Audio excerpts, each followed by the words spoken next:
Hi, thanks so much for tuning in to today's edition of History in Your Own Backyard. Today, we'll be talking with Mr. Shelby Loudon. We're right here at the site of Fernbank Park. We'll be talking about the old Wicket Dam 37. Thanks so much for joining us today, Shelby. My pleasure. Now, can you tell us how this dam got its name? Well, obviously the town was Fernbank. There were three separate little towns here in this part of the Cincinnati, and was before the annexation to Cincinnati. It was Fernbank, Home City, and Delhi. Okay. This happened to be Fernbank, and construction was started in 1905, completed in 1911, and when all the dams were finally finished on the Ohio River, they were dedicated in 1929 by President Herbert Hoover. Okay. This was a typical Wicket type dam. They had a 600-foot by 100-foot lock chamber. And this took a lot of traffic over the years it was in service.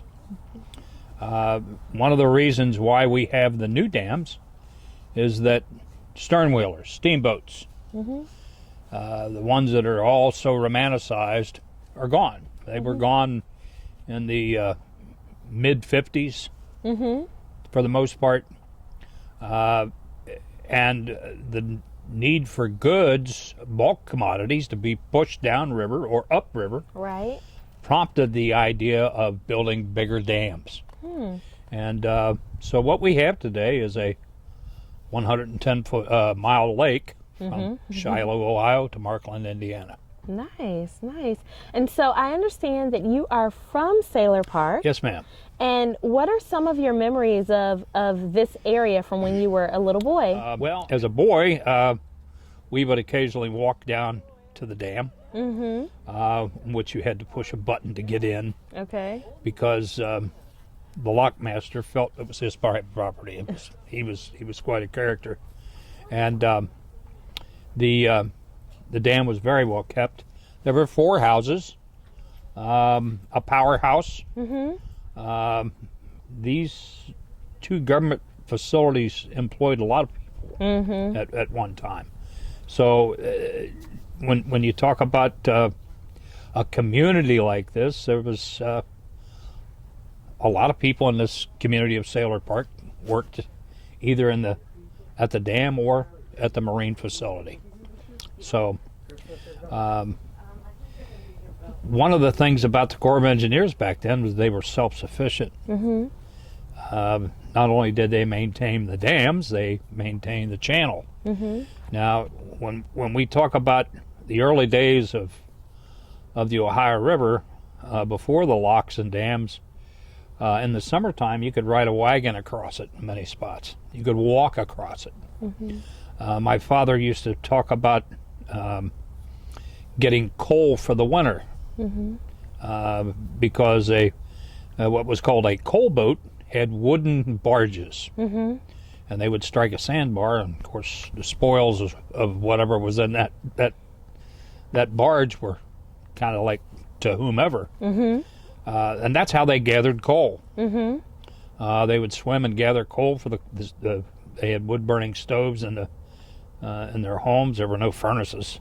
And Rabbit Hash, Kentucky actually benefited from a lot of those old coal boats getting stuck. So even after the canalization, as we call it, the river had places where silt would create a pocket of havoc for many towboats, and they would have the various dredges go and dredge them. I think probably on inland rivers there may not be more than 4 or 5 dredge boats left on the Ohio River, Mississippi River, just because of the tremendous expense. Now, do you remember what the boats looked like back then? Oh, the yes. boats and the barges. Can you describe those for us? Because we see a couple that are out here now, but can you describe what they used to look like? Barges haven't changed much, except for the fact they are now super barges. when you understand that one barge can hold 59 coal cars, rail cars, in one fell swoop, that's a lot of commodity to move. It's a lot. Chemical barges, just about everything is moved by barge or by towboat at some point in time. Right. Chemicals, they're highly specialized barges that have insulation. That if it's a chemical that has to be shipped hot, it can be shipped hot. Boats have changed quite a bit. The old steamboats were stern wheel. Many of the larger boats that you'll see, the wonderful Delta Queen only had 2,000 horsepower because a steam engine is not extremely practical as far as size. Where a diesel engine, as my dad could say, you could put 4,000 horsepower in a rowboat. So the boats of today are quite different. Yeah. No one steers with a wheel anymore on the big towboats. They're look almost like joysticks. They have quart nozzles which surround the propeller to boost efficiency of pushing power, etc. But many large towboats can, if you think there's pain at the pump, when you go get your gas tank filled, some of these fellows burn 2,900 to 4,000 gallons a day. Oh my gosh. So, that's a lot for $2.99 a gallon. This is diesel fuel as well. So it's about $3.99 a gallon.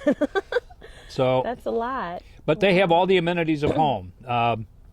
What used to be maybe a radio in one room and the crew's quarters, now the fellows all have air conditioning. Now, is there anything else that you can tell us about the dam?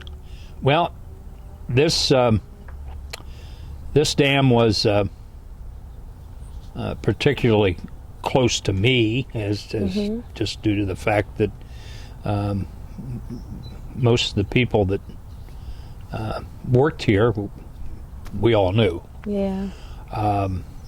The property was always well kept, and the park board has done Hamilton County's done a tremendous job of maintaining it. But coming down and once in a while watching the boats lock through would really be a hit. No one, of course, there's no one can see that anymore unless you go to Markland or to Shiloh. But this really should be taken advantage. I think everyone should come down if you like the river and like the peace and solace and the ability to walk your dog. It's a really nice place to visit. And it is certainly beautiful. It's peaceful.